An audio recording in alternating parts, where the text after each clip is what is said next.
2002 April 17 ఒక్క నెలయేనండి, 4 ఆదివారాలే.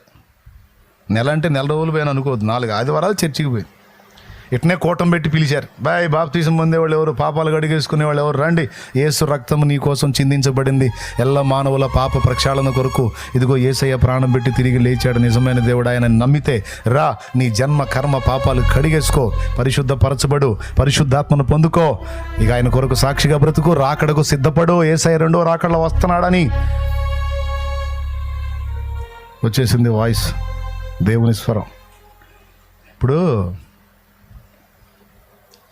చెడిపోయిన బతుకు వద్దనుకున్నాం, బతికే 4 రోజులు మంచిగా బతకాలి, 10 మందికి ఆదర్శంగా బతకాలి అనుకున్నాం. ఎటుగూడి మంచిగా బతకాలనుకున్నప్పుడు ఇంకా పాపాలను ఎత్తినందుకు, కడిగేసుకుంటే పోయిద్దిగా. అయ్యాం పుణ్యాలా కాపాడుకోవటానికి, పాపాలేగా.